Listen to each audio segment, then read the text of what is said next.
Hello, good morning everyone. Good morning Sandhya. Good morning Ajay. Good morning Sanjana. Good morning Kashish. Good morning Akhila. Good morning Kamini. Voice clear है मेरी? Yes, sir. ठीक है. Good morning Shivani. चलो. और कैसे रहा फिर new year सबका?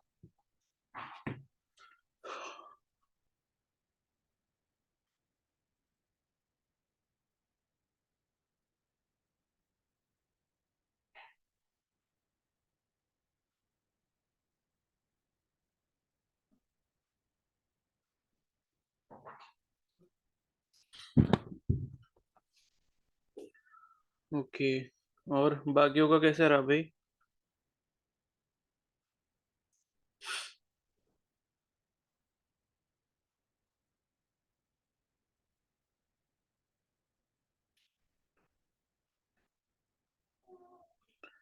अच्छा था. ठीक है. अच्छा अजय, अब आप क्यों नहीं आ रहे थे इतने दिन से? सर मैं मैसेज किया था कि अपने आप प्रोग्राम है करके. अच्छा अच्छा. Yes sir. तो लेक्चर हो गए कंप्लीट?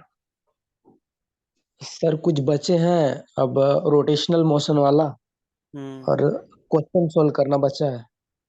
ठीक है. Yes sir.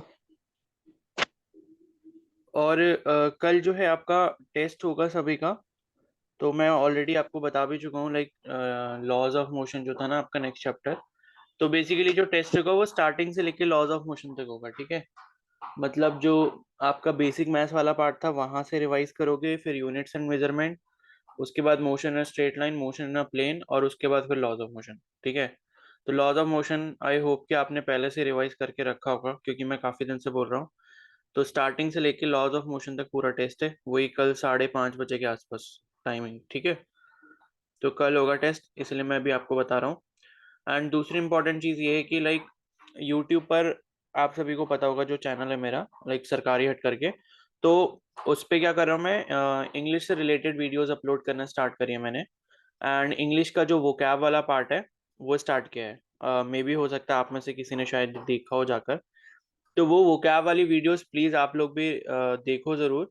एंड उससे बिकॉज आपको भी जो है काफ़ी ज़्यादा एडवांटेज होगा. ठीक है. तो लाइक ये है कि मतलब नर्सिंग की आप प्रिपरेशन कर रहे हो तो स्टेट नर्सिंग में तो इंग्लिश आता ही है. इंग्लिश के 20 क्वेश्चंस आते हैं. या फिर अगर हम यूपी की बात करें तो यूपी में 40 क्वेश्चंस आते हैं. तो जो भी है. हाँ, स्मृति ने देखा है. ठीक है. तो ये है कि मैं कोशिश कर रहा हूँ कि हम उस सीरीज को लाइक रेगुलर रखेंगे. एंड आप उससे क्या है कि अपना वोकैब स्ट्रॉन्ग कर पाओगे. देखो वोकैब जो है वो एक दिन में नहीं पढ़ा जा सकता. ठीक है. तो बाकी जितने टॉपिक्स है, देखो जो बाकी का ग्रामर है, चाहे टेंसेस हो गए, एक्टिव पैसिव हो गया, ठीक है, डायरेक्ट इनडायरेक्ट हो गया, या प्रिपोजिशंस हो गए, ये सारी चीजें आप पढ़ सकते हो 15 to 20 डेज में पूरा. लेकिन वोकैब वाला पार्ट जो हो गया, ठीक है, मतलब वर्ड मीनिंग्स हो गए, एंड सिनोनिम्स एंटोनिम्स हो गए, एंड वन वर्ड सब्स्टिट्यूशन हो गया, ये सारी चीजें आप वोकैब के थ्रू ही अच्छे से कर सकते हो. एंड वोकैब जो है आपको स्ट्रॉन्ग करने में कम से कम जो है 2 से 3 महीने चाहिए ही चाहिए, अगर आपको थोड़ा बेसिक अच्छा अपना करना है. एंड मैंने एक चीज ये भी बोली है उस वीडियो में कि लाइक 2 पेजेस जो है रेगुलरली किसी भी इंग्लिश बुक के आप पढ़ो. ठीक है. मैटर ये नहीं करता कि लाइक आपने हिंदी में पेपर देना है आप, या फिर आप हिंदी मीडियम से बिलोंग करते हो तो आप ये चीज नहीं करोगे. देखो ये है कि अगर मान लो जैसे उत्तराखंड की हम बात करें, तो यहाँ पर जैसे पेपर जो है उसके क्वेश्चंस हिंदी में भी आते हैं. मतलब एक्सेप्ट इंग्लिश का जो सेक्शन है, बाकी फिजिक्स केमिस्ट्री बायोलॉजी और जो आपका कौन सा पार्ट होता है, नर्सिंग एप्टीट्यूड, तो ये हिंदी में भी क्वेश्चंस आते हैं. ठीक है. लेकिन मैटर ये नहीं करता, बिकॉज ये है कि मान लो अगर आप हिंदी में क्वेश्चंस करके पेपर क्लियर कर भी लेते हो, फिर वहां पे जो आप नर्सिंग की पढ़ाई करोगे वहां पर आपको कोई भी हिंदी में पढ़ाई नहीं करवाएगा. तो देखो वहां पे स्ट्रगल करने से अच्छा है कि अभी उन सब चीजों को थोड़ा थोड़ा सीखते हो चलो, अपनी इंग्लिश को थोड़ा सा स्ट्रॉन्ग करो. ठीक है. अदरवाइज फिर क्या करना पड़ता है कि लाइक इंग्लिश की क्लासेस अलग से जाना पड़ता है, उसकी कोचिंग लेनी पड़ती है इंग्लिश पढ़ने के लिए, इंग्लिश सीखने के लिए. तो इसीलिए देखो मैं प्रेफर यही करता हूँ कि भाई हम क्या करते हैं कि पढ़ाई देखो हिंदी में ही करते हैं, लेकिन जो भी अपने नोट्स हैं, टॉपिक्स हैं, कॉन्सेप्ट्स हैं, वो हम इंग्लिश में समझने की कोशिश करते हैं. तो ये है कि वोकैब वाला पार्ट जो है मैं कोशिश करूंगा कि आपका वो कंटिन्यू रखूं. तो वोकैब वाली जो वीडियोस मैं अपलोड कर रहा हूँ, मैं कोशिश करूंगा कि रेगुलरली अपलोड करूँ उसे। तो कल मैंने एक वीडियो अपलोड कर दी थी सरकारी और चैनल पर ही, तो प्लीज आप लोग उसको देख लेना, ठीक है। एंड देखो उसके नोट्स वगैरह आपकी इच्छा है, अगर आप बनाना चाहो। मैंने तो बस ये बोला है कि भाई जो वर्ड्स मैंने आपको बताए हैं उसमें लाइक 10 वर्ड्स बताए हैं, ठीक है। लेकिन 10 वर्ड्स का मैंने उसमें 3 से 4 बार रिवीजन करवाया, उनको अच्छे से एक्सप्लेन करा है। तो 20 मिनट्स की वीडियो है, आप उसको 2x पर करके देखोगे तो 10 मिनट लगेंगे आपको, ठीक है। और बस आप चाहो तो एक छोटी सी पतली सी कॉपी बना सकते हो, एंड उसमें बस वो दो मतलब 10 वर्ड्स लिख के उनके सामने आपने उसका 1 वर्ड में मीनिंग लिख लिया, चाहे आप हिंदी में लिख लो उसको, ठीक है, हिंदी में लिख लो। जैसे मैंने अल्ट्रुइस्ट एक वर्ड बताया उसमें, तो अल्ट्रुइस्ट मतलब लाइक जो दूसरों की सहायता करता है, तो आपने लिख लिया कि दूसरों को हेल्प करने वाला, ऐसे करके लिख लिया। तो आप कोशिश करो कि लाइक उसका रोज रिवीजन भी करते रहो साथ में। हफ्ते में मान लो आपने 70 वर्ड्स अगर कर लिए, 7 दिन के पूरे आपने 70 वर्ड्स कर लिए या 80 वर्ड्स कर लिए, क्योंकि हर वीडियो में ऐसा नहीं है कि 10 ही वर्ड्स होंगे, कुछ में 15 होंगे, कुछ में 20 होंगे, कुछ में मोर देन 20 भी होंगे। तो मान लो 70 टू 100 वर्ड्स मान लो आपके 1 वीक में हो जाते हैं। तो संडे को एक बार कॉपी सुबह उठाई एंड बस आधे घंटे में उसको जल्दी जल्दी वर्ड्स को देखा और रिवीजन हो गया एक बार, ठीक है। तो इस तरीके से आप देखोगे लाइक जब रोज रोज आप 10 to 15 वर्ड्स आप देखोगे वो के, एंड वो बुक बेस्ट है। मतलब आप उस बुक के बारे में कहीं पर भी सर्च कर लेना, जो वर्ड पावर में एडीसी है। तो लाइक जितने भी एस्पिरेंट्स होते हैं जो कम्पिटेटिव एग्जाम्स की तैयारी करते हैं, लाइक एसएससी वगैरह हो गया, तो सबसे पहले वो वही बुक को चूज करते हैं, मतलब वही बुक से पढ़ते हैं, उससे अपना फाउंडेशन स्ट्रॉन्ग करके फिर वो किसी और बुक पे स्विच करते हैं वो के लिए, ठीक है। क्योंकि वो बुक बहुत अच्छी है एंड उसमें रूट वर्ड्स को बताया गया है कि लाइक रूट वर्ड से आप कैसे वर्ड का मीनिंग पता लगा सकते हो, ठीक है। लाइक मैंने एग्जांपल भी दिया था कि लॉजी अगर किसी वर्ड में होता है तो उसका मतलब स्टडी होता है, जैसे फिजियोलॉजी हो गया, बायोलॉजी हो गया, ठीक है, एस्ट्रोलॉजी हो गया। तो बहुत अच्छी बुक है वो, तो मैं सोच रहा हूँ कि उसी से लाइक आपको सारे सेशंस करवाऊंगा। तो प्लीज आप उसको देखते रहना, एंड मैं बार बार उस चीज के लिए आपको नहीं कहूंगा, ठीक है। क्योंकि देखो इंग्लिश एक ऐसा सब्जेक्ट है कि उसमें देखो बहुत ज्यादा नहीं पढ़ना होता है, थोड़ा पढ़ना होता है, लेकिन थोड़ा भी बहुत अच्छे से पढ़ना होता है। तो बात ये है, तो मैंने वो स्टार्ट कर दिया है, तो आप उसको प्लीज फॉलो करते रहो, ठीक है। एंड वन वन वीक में लाइक मैं कभी भी उसका भी टेस्ट ले सकता हूँ, तो ये चीज ध्यान रखना, ठीक है। तो अब नेक्स्ट जो हमारा चैप्टर है वो है ग्रेविटेशन, ठीक है। तो रोटेशनल मोशन तक हो गया था, और कल जो है मैंने आपको बता दिया कि टेस्ट रहेगा स्टार्टिंग से लेके लॉज ऑफ मोशन तक।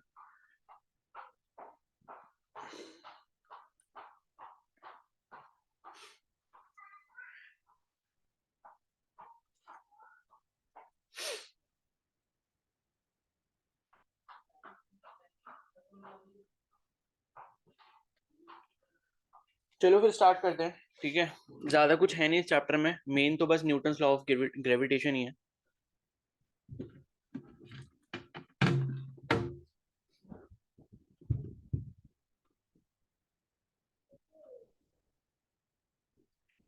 एंड लाइक जिन जिन ने मेरे को मैसेज करके बता दिया था कि वो रेगुलर हैं या फिर रिकॉर्डिंग्स वगैरह देख रहे हैं, तो मैंने वो देख लिए, भले मैंने रिप्लाई नहीं किया बिकॉज मेरे को टाइम नहीं मिल पाया, ठीक है। तो अभी आज अगर मेरे को टाइम मिलता है तो मैं सबका रिप्लाई कर दूंगा, ठीक है।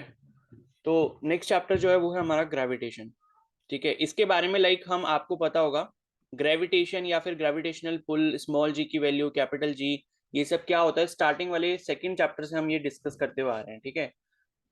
ग्रेविटेशन,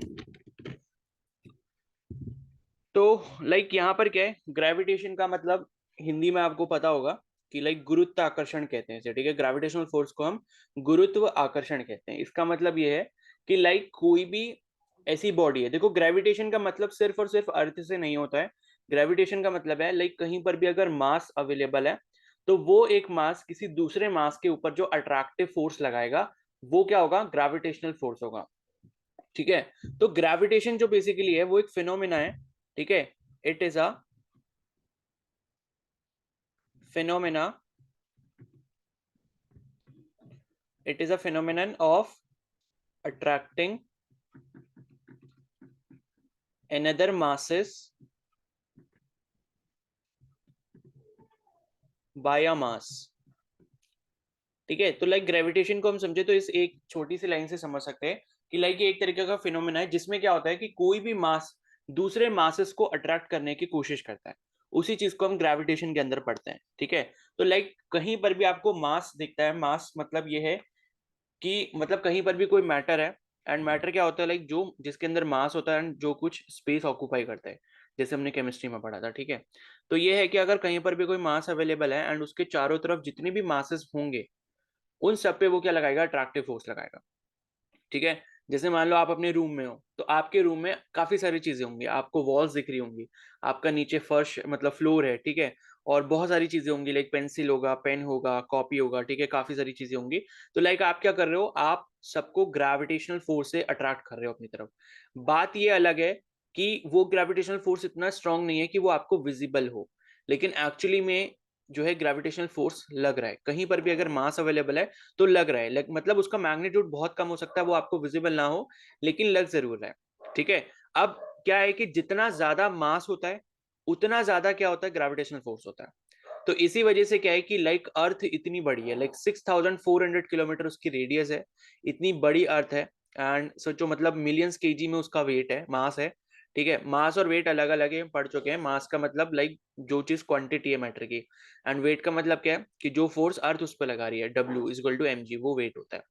तो अर्थ का मास लाइक काफी ज्यादा है, एंड क्या हो रहा है कि हम उस पर इसीलिए खड़े हैं, या हम उससे अट्रैक्ट इसी वजह से हो पाए हैं, बिकॉज वो क्या कर रहा है, हम पे ग्रेविटेशनल फोर्स लगा रहा है अपने मास की वजह से, क्योंकि उसका मास काफी ज्यादा है। जितना ज्यादा किसी भी बॉडी का मास होगा वो उतना ज्यादा ग्रेविटेशनल फोर्स लगाएगा, ठीक है। और आपने ये देखा होगा कि लाइक मून पे जब हम जाते हैं तो मून पे क्या होता है, हम वेटलेसनेस फील करते हैं, यानी कि हल्का फील करते हैं, एंड हम वहां पर उड़ भी सकते हैं।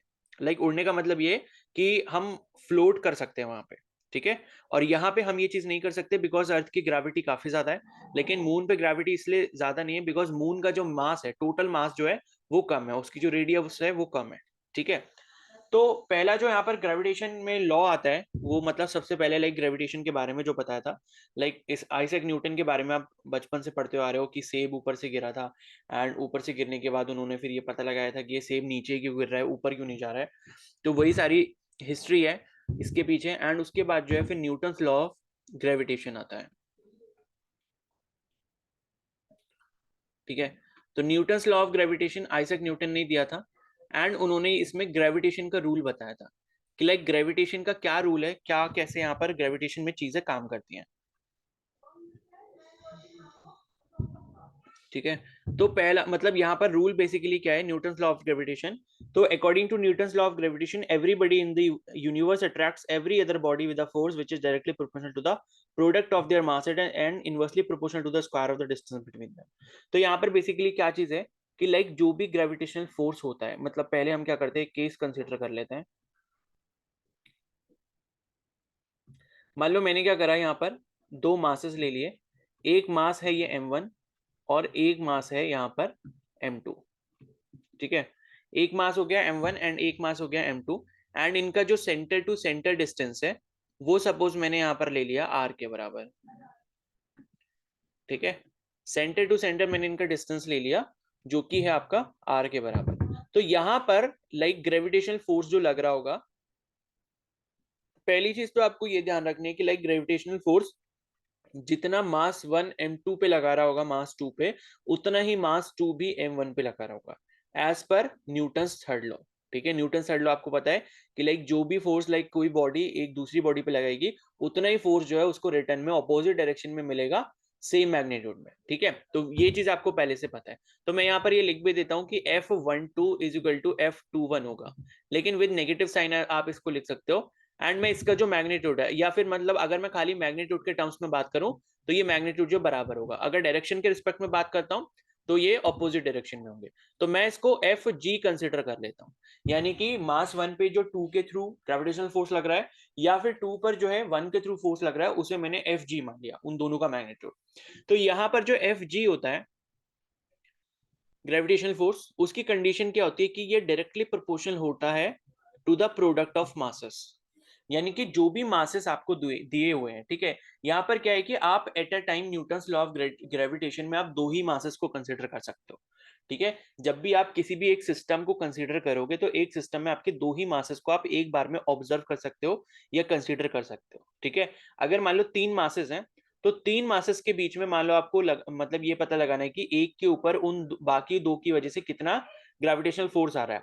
तो पहले आप क्या करोगे, पहले वाले का दूसरे के रिस्पेक्ट में निकालोगे, फिर पहले वाले का तीसरे के रिस्पेक्ट में निकालोगे, एंड उनका जो भी वेक्टर मैग्नीट्यूड मतलब वेक्टर रिजल्टेंट होगा वो आपका उन दोनों का मैग्नेट मतलब क्या बोलते हैं कंबाइंड इफेक्ट होगा। ठीक है, तो यहाँ पर हम दो ही मासेस को कंसीडर करते हैं एंड फोर्स ऑफ ग्रेविटेशन जो है वो आपका डायरेक्टली प्रोपोर्शनल होता है to the product of masses यानी कि m1 m2। दूसरी जो कंडीशन है वो ये है कि ये जो आपका ग्रेविटेशनल फोर्स है ये आपका इनवर्सली प्रोपोर्शनल होता है किसके, to the square of distance between them.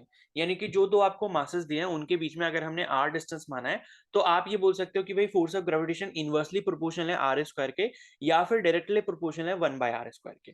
ठीक है, इस चीज को आप चाहे ऐसे लिखो directly proportional to the 1/r square, या फिर आप इसको ऐसे भी लिख सकते हो F is inversely proportional to r square. ठीक है, तो ये लाइक एक ही चीज है, लेकिन हम इसको जो मैंने ये चीज लिखी है ये वाली ज्यादा प्रेफर करते हैं। ठीक है, तो फोर्स और ग्रेविटेशन के दो चीजें हमें पता लग गई कि जो भी दो मासेस होंगे उनकी डायरेक्टली प्रोपोर्शनल होगा, और जो डिस्टेंस होगा उन दो मासेस के बीच में उनके स्क्वायर के इनवर्सली प्रोपोर्शनल होगा। तो यहां से जब हम इसको कंबाइन करते हैं तो हमें ये मिलता है कि फोर्स ऑफ ग्रेविटेशन जो है वो m1 m2 by R square के डायरेक्टली प्रोपोर्शनल है। ठीक है, एंड जब हमें ये चीज मिल जाती है तो हमें ये पता है कि भाई डायरेक्टली प्रोपोर्शनल का साइन हटाने के लिए हमें कोई ना कोई कांस्टेंट यहाँ पर ऐड करना पड़ता है। तो ये जो कांस्टेंट होता है ये होता है आपका कैपिटल जी। ठीक है, तो कैपिटल जी जो है ये कांस्टेंट होता है, और यहां से हमें न्यूटन्स लॉ ऑफ ग्रेविटेशन का जो फॉर्मूला है वो मिल जाता है। तो ये जो फॉर्मूला आया है, तो देखो Newton's law of gravitation basically यही कहता है कि जो भी दो मासेस हैं उनके बीच में जो फोर्स ऑफ ग्रेविटेशन होगा वो directly proportional to the product of masses होगा m1 m2, और उनके इनवर्सली प्रोपोर्शनल होगा to the square of the distance between them, यानी कि उनके बीच में जितना डिस्टेंस है उसके स्क्वायर के इनवर्सली प्रोपोर्शनल होगा। ठीक है, एंड जब हम इन दोनों को कंबाइन कर देते हैं तो हमें फोर्स ऑफ ग्रेविटेशन कैलकुलेट करने का फॉर्मूला मिल जाता है F G is equal to G m1 m2 divided by R square. ठीक है, अब यहां पर क्या है आपको, अब क्या करते हैं हम यहाँ per unit of ji calculate करते हैं। ठीक है, पहले तो लाइक मैंने आपको बता दिया था एक बार, लेकिन फिर भी मैं यहाँ पर एक बार और डिस्कस करना चाहूंगा कि लाइक यूनिट्स ऑफ जी जो है वो क्या होती है। ठीक है, तो जी की जो यूनिट है वो हम कैसे निकाल सकते हैं, इसी फॉर्मूला को अगर आप जी के टर्म्स में लिख दो, यानी कि जी को आप अलग हटा दो, तो ये कितना हो जाएगा एफ इंटू आर स्क्वायर हो जाएगा divided by m1 into m2 हो जाएगा। ठीक है, तो g को अगर मैं अलग कर देता हूं तो इधर यहाँ पर आर स्क्वायर के साथ ये मतलब एफ जी के साथ आर स्क्वायर चला जाएगा, और m1 m2 उनके डिनोमिनेटर में जाएगा। तो f की यूनिट यानी कि फोर्स की यूनिट क्या होती है, न्यूटन होती है, और ये जो डिस्टेंस है डिस्टेंस की यूनिट क्या होती है, मीटर स्क्वायर होगी। ठीक है, क्योंकि डिस्टेंस का स्क्वायर है तो डिस्टेंस की यूनिट मीटर, तो मीटर स्क्वायर हो गया डिवाइडेड बाई m1 m2 यानी कि kg इंटू kg। तो ये आपको मिल जाता है न्यूटन मीटर स्क्वायर पर kg स्क्वायर, या आप इसको ऐसा भी लिख सकते हो न्यूटन मीटर स्क्वायर पर kg स्क्वायर। ठीक है, तो ये जो है ये आपकी एसआई यूनिट हो गई किसकी, कैपिटल जी की। एंड ये जो कैपिटल जी है इसको हम क्या बोलते हैं, इसको हम बोलते हैं यूनिवर्सल ग्रेविटेशनल कांस्टेंट। ठीक है, तो यूनिवर्सल ग्रेविटेशनल कांस्टेंट का मतलब है कि पूरे ब्रह्मांड में आप इसकी वैल्यू कहीं पर भी यूज कर सकते हो। अगर आप मून पे जा रहे हो तो मून पे भी आप इसकी वैल्यू को यूज कर सकते हो। ठीक है, एंड मान लो आप किसी और इस पे मतलब किसी और प्लेनेट पे जा रहे हो या कहीं पर भी जा रहे हो, तो वहां पर अगर लाइक आपको दो मासेस के बीच में जो भी ये फोर्स कैलकुलेट करना है तो कैपिटल जी की वैल्यू आपको यही वाली रखनी पड़ेगी।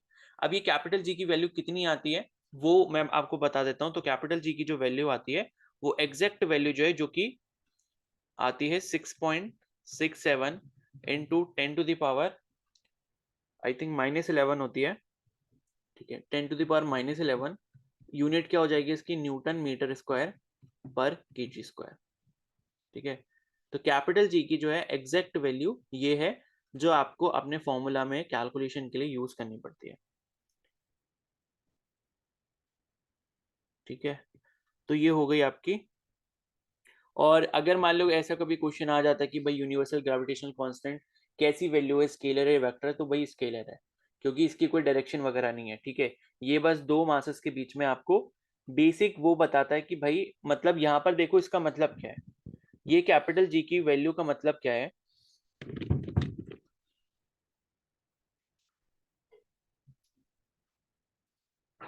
देखो इसका मतलब बेसिकली ये है कि अगर मान लो आप यहाँ पर एक 1 kg का मास लेते हो, यहाँ पर दूसरा एक 1 kg का मास लेते हो, एंड इनका जो like centre to centre distance है वो है 1 मीटर का।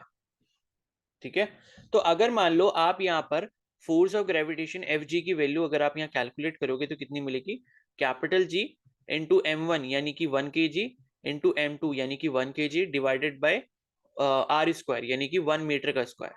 ठीक है, तो ये क्या मिल जाएगा, 1 इंटू 1 डिवाइडेड बाय 1, ये पूरा 1 हो गया, तो ये आपको मिल जाएगा कैपिटल जी के बराबर। ठीक है, तो एफ जी की वैल्यू आपको जो है कैपिटल जी के बराबर मिल गई।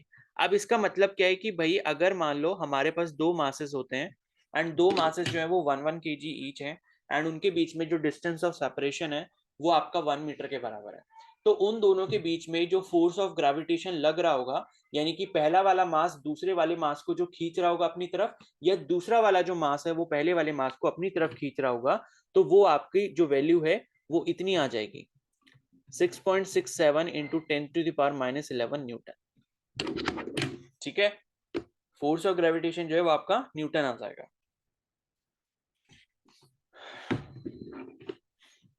ठीक है, तो ये होता है कैपिटल जी की वैल्यू का मतलब। तो अगर मान लो आपने 1 1 kg की मास ली, उनके बीच में डिस्टेंस 1 मीटर है, तो यहाँ पर फोर्स ऑफ ग्रेविटेशन उनके बीच में जो लग रहा होगा 6.67 इंटू 10⁻⁻11 न्यूटन। अब आप समझ सकते हो कि भाई ये जो वैल्यू हमने निकाली है ये कितनी छोटी है।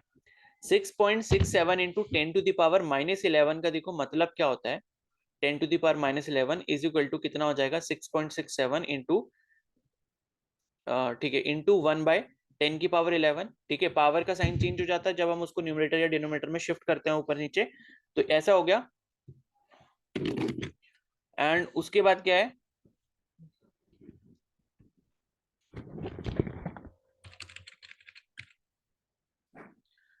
तो ये हो गया, तो इसका मतलब क्या है कि 6.67 डिवाइडेड बाय 10⁻11। अब इसको अगर आप लिखोगे तो कितना हो जाएगा, 6.67 10⁻11 मतलब कि 1 के आगे 11 जीरोस।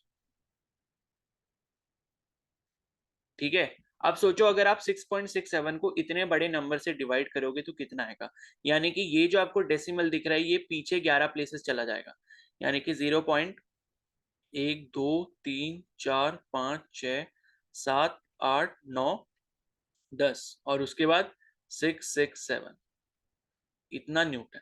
ठीक है, तो आप देख सकते हो लाइक जीरो के बाद 1 2 3 4 5 6 7 8 9 10, 10 जीरो तो ये हो गए, फिर एक आपका 6 वाला भी था उससे भी शिफ्ट करवाया था हमने पीछे, तो इसलिए उसका भी एक हमने पीछे ले लिया, तो यहाँ तक ये 11 हो गए। तो 11 प्लेसेस हम पीछे जाके एक डेसिमल लगा रहे हैं एंड उसके बाद हमें फिर ये 6 7 जो है वैल्यू मिली है। ठीक है, तो आप ये देख सकते हो ये फोर्स ऑफ ग्रेविटेशन होता है दो मासेस के बीच में जब वो 1 1 kg के होते हैं और 1 मीटर अपार्ट होते हैं। ठीक है, तो आप समझ सकते हो कि लाइक ग्रेविटेशन फोर्स हर जगह लग रहा है, लेकिन वो हमें फील इसलिए नहीं होता क्योंकि उसकी वैल्यू जो है मास के अकॉर्डिंग काफी ज्यादा कम होती है, क्योंकि 1 kg मास भी देखो इतना कम नहीं होता है, 1 kg मास भी ठीक ठाक होता है। तो बात यह है कि 1 kg मास में अगर इतनी कम वैल्यू है तो सोचो आपको बहुत बड़ा मास यहाँ पर चाहिए होगा, सो दैट कि आप यहाँ पर ग्रेविटेशनल फोर्स को फील कर पाओ। ठीक है, जैसे अर्थ अर्थ का मास जो है आई थिंक लगभग 10⁹ है शायद।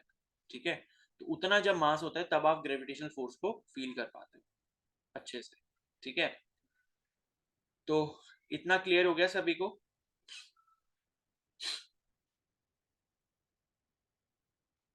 Yes sir.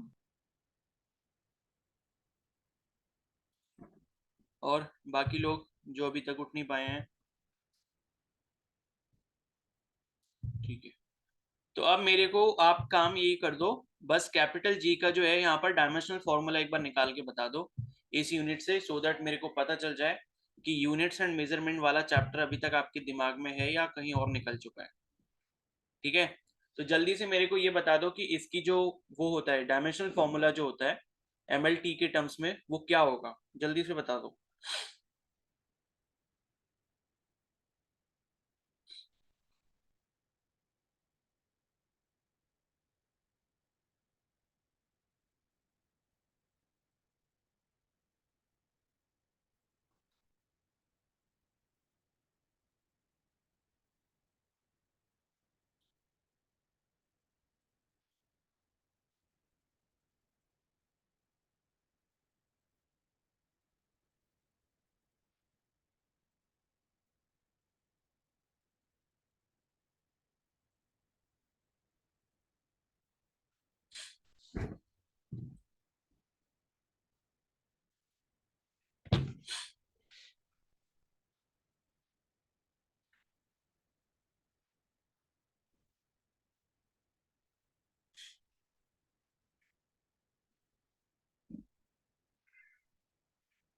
नंदिता सबसे पहले आप ही बताओगे, और सिर्फ 2 मिनट है आपके पास।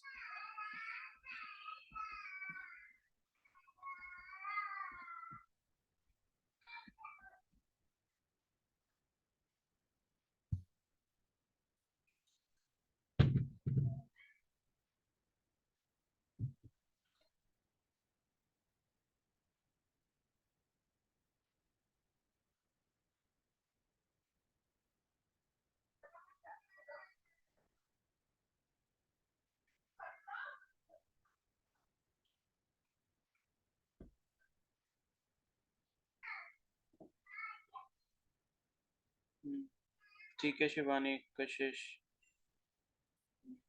नंदिता बताओ, जल्दी से बताओ।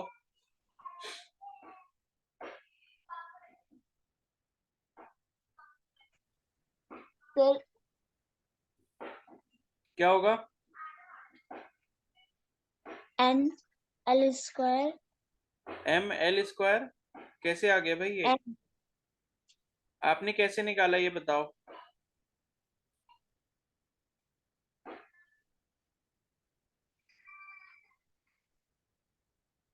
बोलो। मीटर का L², मीटर स्क्वायर। हाँ चलो, मीटर का L² हो गया, और न्यूटन का क्या करा आपने? फिर न्यूटन का न्यूटन का क्या करा?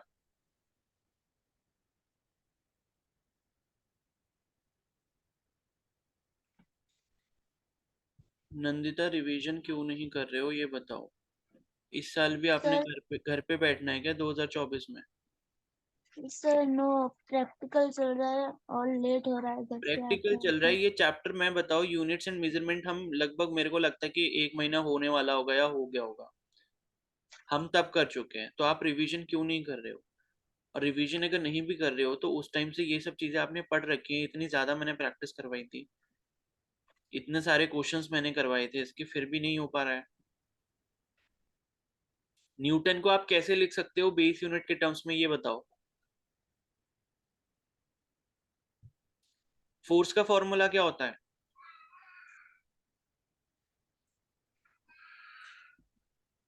बताओ नंदिता। बिल्कुल बताऊंगी। है? फोर्स का फॉर्मूला तो बता दो। फिर एम ए एम ए होता है तो एम ए को यूज करो ना फिर। फिर 13 को 13। प्रेक्षा आप बताओ क्या आएगा आंसर।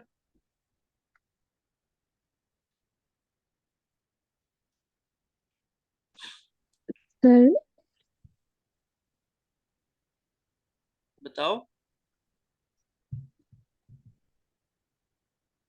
सर M-1 L3T-2 कैसे किया? L की पावर 3 सर न्यूटन न्यूटन का सर M1 L1T-2 और हाँ मीटर अच्छा, का ये बताओ न्यूटन का कैसे निकालते हैं हम?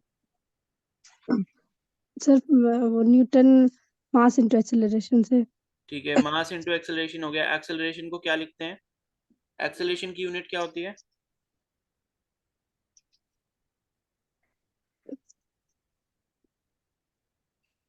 बताओ।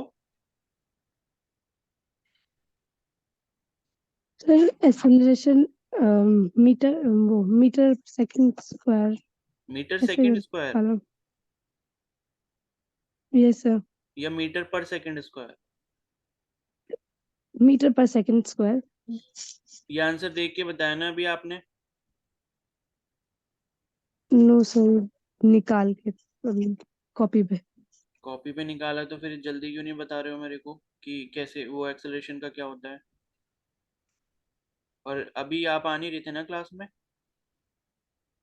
ये सर तबीयत भी खराब थी सर, और वो कॉलेज भी अब चल ठीक है? रहा है। अब ठीक है? हाँ सर, थोड़ा तो पहले से थोड़ा ठीक है सर। ठीक है, अब रेगुलर है ना? और कल टेस्ट है, इसलिए स्टार्टिंग से लेके सारा रिवाइज कर लेना, ठीक है? Yes sir. ठीक है, तो देखो, कैपिटल जी के लिए जो मैंने अभी आपको बताया, हमारी यूनिट जो आई थी वो क्या आई थी, न्यूटन मीटर स्क्वायर पर केजी स्क्वायर आई थी, ठीक है। अब न्यूटन को आपको पता है, लाइक न्यूटन जो होता है क्या होता है, mass into acceleration, and mass into acceleration का मतलब है केजी मीटर पर सेकंड स्क्वायर। ये लिख लिया मैंने न्यूटन को, ये एक मीटर स्क्वायर हो गया और एक पर केजी स्क्वायर हो गया, ठीक है। अब जो भी पावर सिमिलर दिख रही है उनको ऐड सब्ट्रैक्ट कर दो। केजी की पावर 1 है एक, और उधर केजी की पावर -2 है, तो 1 - 2 कितना हो जाएगा, -1 हो जाएगा, ठीक है। मीटर की एक पावर 1 है, मीटर की पावर 2 ये है, तो मीटर की पावर टोटल कितनी हो गई, 3 हो गई। सेकंड की पावर यहाँ पर -2 है और कोई पावर है नहीं, तो सेकंड की पावर -2 हो गई। अब बस MLT के टर्म्स में लिख दो, केजी मतलब मास होता है, कैपिटल M, M की पावर -1, मीटर यानी कि लेंथ, लेंथ यानी कि कैपिटल L यानी कि L की पावर 3, और सेकंड यानी कि टाइम, टाइम की पावर -2। तो ये जो है ये आपका डायमेंशनल फॉर्मूला होता है, और इसे चाहो तो याद कर लो। वैसे मैं याद करने की सलाह इसलिए नहीं देता बिकॉज याद करने के लिए आपके पास बायो और केमिस्ट्री पहले से है, तो यहाँ पर मैं नहीं चाहता कि भाई ये सब चीजें आप रट के जाओ। आपको प्रोसेस आना चाहिए कि भाई अगर मान लो अगर हमने याद भी करा और अगर हम भूल भी जाते हैं तो हमें कैसे करना है, ठीक है। तो ऐसे बस आपको करना है। तो ये कैपिटल जी का डायमेंशनल फॉर्मूला का जो क्वेश्चन है बहुत कॉमन है, एंड बहुत ज्यादा मतलब बहुत ज्यादा पूछा जाता है, ठीक है। तो इसको थोड़ा सा जो है आप ध्यान रखना। तो ये हो गया आपका कैपिटल जी के बारे में। अब यहाँ पर क्या है देखो, लॉ ऑफ ग्रेविटेशन के कुछ ना यहाँ पर आपके कैरेक्टरिस्टिक्स हैं ग्रेविटेशनल फोर्स के, तो उन्हें हम देख लेते हैं एक बार। तो यहाँ पर लिख भी लेना क्योंकि इससे भी क्वेश्चन आता है, कैरेक्टरिस्टिक्स ऑफ ग्रेविटेशनल फोर्स। मैं इसको शॉर्ट में लिख ले रहा हूँ, आप चाहो तो पूरा लिख लेना। तो ग्रेविटेशनल फोर्स के क्या क्या कैरेक्टरिस्टिक्स हैं, पहला तो ये है कि ऑलवेज अट्रैक्टिव। अट्रैक्टिव का मतलब ये नहीं कि दिखने में बहुत अच्छा होता है, अट्रैक्टिव, ऑलवेज अट्रैक्टिव का मतलब कि हमेशा अट्रैक्टिव फोर्स लगाएगा, यानी कि अपनी तरफ खींचेगा, ऐसा फोर्स होता है, ठीक है। इसमें कोई रिपल्शन फोर्स नहीं होता। जैसे मैग्नेट में क्या होता है, अट्रैक्शन फोर्स भी होता है, रिपल्शन फोर्स भी होता है, वो आपस में खींचता भी है चीजों को और दूर भी धकेलता है। तो जब क्या होता है मैग्नेट में सेम पोल पास में आते हैं, साउथ साउथ साथ में आए या नॉर्थ नॉर्थ साथ में आए, तो वो रिपेल करेंगे, ठीक है। सही बोला ना मैंने। और बाकी जो नॉर्थ साउथ अगर आते हैं, अनलाइक पोल्स आते हैं तो अट्रैक्ट करते हैं, ठीक है। तो इसका मतलब क्या है कि फोर्स ऑफ ग्रेविटेशन हमेशा क्या रहेगा, अट्रैक्टिव रहेगा, अपनी तरफ को खींचेगा, कभी भी अपनी दूर कभी भी अपने से दूर नहीं जाने देगा, ठीक है। दूसरा क्या है, always obeys inverse square law. ये इनवर्स स्क्वायर लॉ का मतलब वही है जो अभी हमने पढ़ा था कि लाइक फोर्स ऑफ ग्रेविटेशन जो होता है inversely proportional to the square of distance between them होता है। तो ये जो 1/r² हमने पढ़ा था कि Fg is directly proportional to 1/r², इसी को हम इनवर्स स्क्वायर लॉ बोलते हैं, और ये हमेशा इसको फॉलो करता है। तो कई बार क्या होता है ना, ग्रेविटेशनल फोर्स के लिए ये स्टेटमेंट दे देते हैं और बोलते हैं कि भाई इनमें से कौन सा सही है या फिर कौन सा गलत है, ठीक है। तो आपको जब तक सारे नहीं पता होंगे तो आप सही गलत कैसे बताओगे।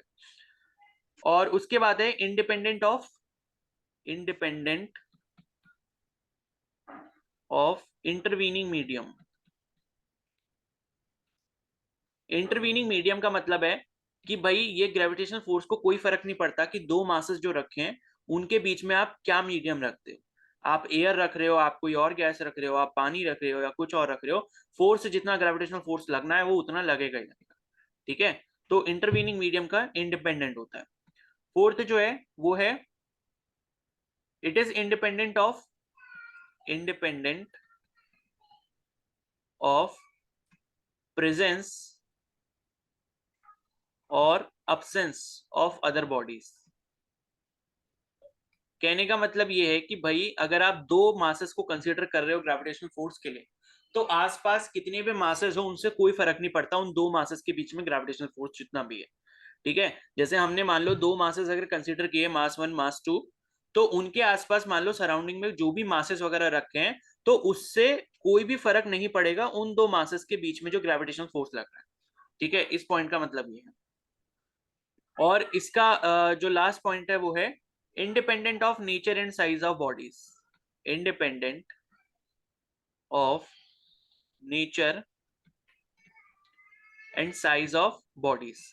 इसका मतलब ये कि भाई देखो यहाँ पर जो कंसीडर हम करते हैं सिर्फ और सिर्फ मास करते हैं और उनके मासेस के बीच में डिस्टेंस कितना है, हमें इस बात से फर्क नहीं पड़ता। मान लो 4 किलो की दो बॉडीज ली आपने, एक बॉडी आपने स्फेरिकल बॉडी ले ली और एक मान लो क्यूबॉइड बॉडी ले ली, दोनों 4 किलो की हैं, तो फोर्स ऑफ ग्रेविटेशन 4 किलो पे डिपेंड करेगा। आप क्या करते हो कि 4 किलो मान लो पहले आपने 2 क्यूबॉइड बॉडी ली थी, उनके बीच में फोर्स लगा के देखा और उसके बाद उनको मेल्ट करके आपने क्या करा, स्फेयर में चेंज कर दिया, बॉल्स में चेंज कर दिया, और उसके बाद आपने फोर्स उनमें बीच में देखा, तो ग्रेविटेशनल फोर्स की वैल्यू आपको सेम मिलेगी।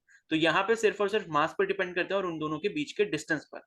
बाकी साइज बॉडी का क्या, उस पर कोई डिपेंडेंसी नहीं है और ना ही नेचर पे। यानी कि आप मान लो आयरन का एक कोई आयरन का स्फेयर ले रहे हो दो, या कॉपर के 2 स्फेयर ले रहे हो, मास अगर उन दोनों का सेम है, डिस्टेंस उन दोनों के बीच में सेम है, तो ग्रेविटेशनल फोर्स सेम लगेगा। ठीक है, तो नेचर जो है और साइज इन दोनों पे जो डिपेंड नहीं करता। ठीक है, तो ये आपके यहाँ पर कुछ पॉइंट्स हैं जो इसके कैरेक्टरिस्टिक्स हैं कि ग्रेविटेशनल फोर्स में ये चीजें जो है ये बातें लागू होती है। ठीक है, किसी को डाउट है इसमें कुछ? सो एक बार थर्ड वाला पॉइंट फिर से बता दो। इंडिपेंडेंट ऑफ इंटरवीनिंग मीडियम मतलब कि अगर मान लो 2 मासेस है हमारे पास, तो उनके बीच में कोई भी मीडियम हो, मान लो अगर वो वैक्यूम में है, एयर में है, उनके बीच में एयर मीडियम है, वैक्यूम है, कोई और गैस है, या वाटर है, या कोई और लिक्विड है, या कोई भी और चीज है, लेकिन जब तक हमारा फोकस उन 2 बॉडीज के ऊपर है, तो हम जो कैलकुलेशन करेंगे सिर्फ और सिर्फ उन 2 बॉडीज को देख के करेंगे। उनके बीच का मीडियम, उनके जो ग्रेविटेशनल फोर्स उनके बीच में लग रहा है, उस पर इफेक्ट नहीं डालता है।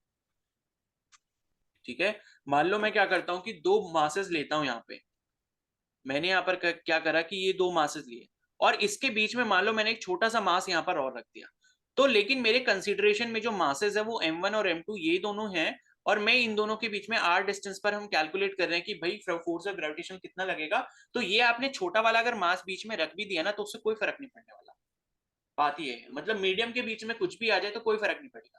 या मान लो मीडियम के बीच में पहले कुछ भी गैस नहीं थी, आपने वैक्यूम क्रिएट कर दिया एंड उसके बाद आपने क्या करा, आपने ऑक्सीजन डाल दी, एयर डाल दिया, या कोई और मीडियम डाल दिया, तो इंटरवीनिंग मीडियम पे यहाँ पर डिपेंडेंसी नहीं होगी। ठीक है, सेकंड वाला क्या है, ऑलवेज ये तो बस ये मतलब एक डेफिनेशन है ना, जो हमने अभी फोर्स ऑफ ग्रेविटेशन पढ़ा कि भाई उसके डिस्टेंस के इनवर्स, इसमें इनवर्सली प्रोपोर्शनल होता है डिस्टेंस के स्क्वायर के, इसी चीज को हम इनवर्स स्क्वायर लॉ कहते हैं। और ये इनवर्स स्क्वायर लॉ आप और चीजों में भी देखते हो, जैसे कि आपका क्या बोलते हैं, वो है फोर्स ऑफ मतलब इलेक्ट्रोस्टैटिक फोर्स का जो फॉर्मूला आता है, ठीक है, F is equal to K Q1 Q2 upon R square. तो इलेक्ट्रोस्टैटिक फोर्स में भी आप देखते हो तो वहां पर भी इनवर्स स्क्वायर लॉ फॉलो होता है। तो बस उसी की तरह सिंपल सा है, इनवर्स स्क्वायर लॉ फॉलो करता है, बस ये चीज है। ठीक है, चलो फिर अभी ब्रेक ले लेते हैं एंड 8:30 पर वापस से मिलते हैं, उसके बाद आगे कंटिन्यू करेंगे। ठीक है, 8:30 पे, और जितने हैं प्लीज आ जाना।